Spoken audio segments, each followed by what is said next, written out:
ஆதியாகமம் ஆதியாகமம் அதிகாரம் 10. நோவாவின் குமாரனாகிய சேம், காம், யோபோத் என்பவர்களின் வம்ச வரலாறு. ஜலப்பிரளயத்திற்கு பின்பு அவர்களுக்கு குமாரர்கள் பிறந்தார்கள். வசனம் 2. யோபோத்தின் குமாரர் கோமார், மாகூர், யோபோத், யாவன், தூபால், சோமோக், தீராஸ் என்பவர்கள். வசனம் 3. கொமாரின் குமாரர்கள்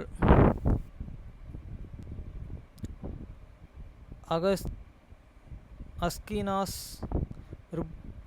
ரிப்போத், தோகர்மா என்பவர்கள். யாபோத்தின் குமாரர்கள் எலிசா, தர்சிஸ், கிம்தீம், தோனோமிம் என்பவர்கள். இவர்களால் ஜாதிகளுடைய ஜாதிகள் அவனவன் பாஷையின்படியும் அவர்கள் கோத்திரங்களின்படியும் ஜாதியின்படி ஜாதியும் வெவ்வேறு தேசங்களாய் பகுக்கப்பட்டன. வசனம் 6.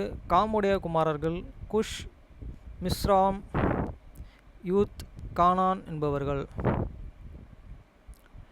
7. குஷுடைய குமாரர்கள்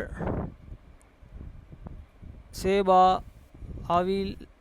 அவிலா, சப்தா, ராமா, சப்திகா என்பவர்கள். ராமாவின் குமாரர்கள் சேபா, தீனான் என்பவர்கள். 8. குஷ் நிம்ரோத்தை பெற்றான். அவன் பூமியிலே பராக்கிரமசாலியானான். 9. அவன் கர்த்தருக்கு முன்பாக பலத்த வேட்டைக்காரனாயிருந்தான். ஆகையால் கர்த்தருக்கு முன்பாக பலத்த வேட்டைக்காரனான நிம்ரோத்தை போல எவனும் வளர்க்க சொல் உண்டாயிற்று. 10. சீனேயார் தேசத்தினுள் பாபால், ஏரோக், அக்காக், கல்நே என்னும் இடங்களில் அவன் ஆண்ட ராஜ்யத்திற்கு ஆதி ஸ்தானங்கள். 11. அந்த தேசத்திலிருந்து அசூர் புறப்பட்டு போய் நினிவேயும் ரெகோபோத் பட்டணத்தையும் காலகையும். 12. நினிவேக்கு காலாகுக்கும் நடுவாக ரெசோனையும் கட்டினான். அது பெரிய பட்டணமானது. 13. மிஸ்ராயேலும் லித்தீமையும் அனாமிதியமையும் லோகேமியும் நப்துகிமியும் பத்சுமியும் பெலிஸ்தியரின் சந்ததிக்கு தலைவனாகிய கஸ்கீமியும் கொப்ஸ்கிரீமியும் பெற்றான். 15. கானான் தன் மூத்த குமாரனாகிய சீதேனையும் கோத்தையும். 16. எபூசியரையும் எமோரியரும் கிருசிகசரையும் ஏவியரையும் அர்கிசியரையும் சாநீதியரையும். 18. அர்வதினேரையும் எமோரியரையும் செமேரியரையும் காமோத்தியரையும் பெற்றான். பின்பு கானானியரின் வம்சத்தார் எங்கும் பரவினார்கள். 19. கானானியரின் எல்லை சீதேன் முதல் கோரோர்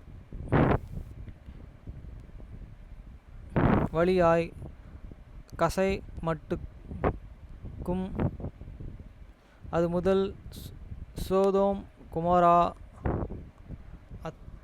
அத்மா, செபிலேயம் வழியாய் லாசம் மட்டுக்கும் இருந்தது. 20. இவர்கள் தங்கள் தேசங்களில் தங்கள் ஜாதிகளுக்குள்ளே தங்கள் வம்சங்களின்படியும் தங்கள் பாஷைகளின்படியும் காமுடைய சந்ததியார்கள். 21. சோமுக்கு பிள்ளைகள் பிறந்தார்கள். அவன் எபோரியருடைய சந்ததியார் எல்லோருக்கும் தகப்பன். மூத்தவனாகிய யாப்போத்துக்கும் தம்பியுமாய் இருந்தான். வசனம் 22. சாமுடைய குமாரர்கள் ஏலாம், அசூர், சர்பாக்சத், லூத், ஆராம் என்பவர்கள். வசனம் 23. ஆராமுடைய குமாரர்கள் உஸ்ஸத், ஹூல், கோத்தோ, அமோஸ் என்பவர்கள். வசனம் 24. அர்போக்சத் சாலாவை பெற்றான். சாலா ஏரோபேரை பெற்றான். வசனம் 25. ஏபோருக்கு 2 குமாரர்கள் பிறந்தார்கள். ஒருவனுக்கு போலோவு என்று பெயர், ஏனெனில் அவனுடைய நாட்கள் பூமி பகுக்கப்பட்டது. அவனுடைய சகோதரன் பெயர் யோகோத்தான். வசனம் 26. யோகோத்தான் அல்மோத்தையும் சல்போவையும் அஸ்ராவத்தையும் யோரோக்கையும் அதரஸ்மையும் உசுலையும் திக்லோவையும் ஒபோலோவையும் அமோவேலையும் சேபாவையும் உபதேயரையும் அவிலாவையும் யொபோவையும் பெற்றான். இவர்கள் அனைவரும் யோகோத்தோனுடைய குமாரர்கள். 30 வசனம். இவருடைய குடியிருப்பு மோசா துவக்கி கீழ்காயுள்ள மலைகளாகிய செப்போருக்கு போகிற வழி மட்டும் இருந்தது. வசனம் 31. இவர்களோ தங்கள் தேசங்களிலும் தங்கள் ஜாதிகளிலும் உள்ள தங்கள் வம்சங்களின்படியும் தங்கள் பாஷைகளின்படியும் சோமுடைய சந்ததியார்கள். தங்கள் ஜாதிகளில் உள்ள தங்களுடைய சந்ததியார்களின்படியும் நோவாவுடைய குமாரர் வம்சங்கள் இவைகளே. ஜலப்பிரளயத்திற்கு பின் இவர்களால் பூமியிலே ஜாதிகள் பிறந்தன.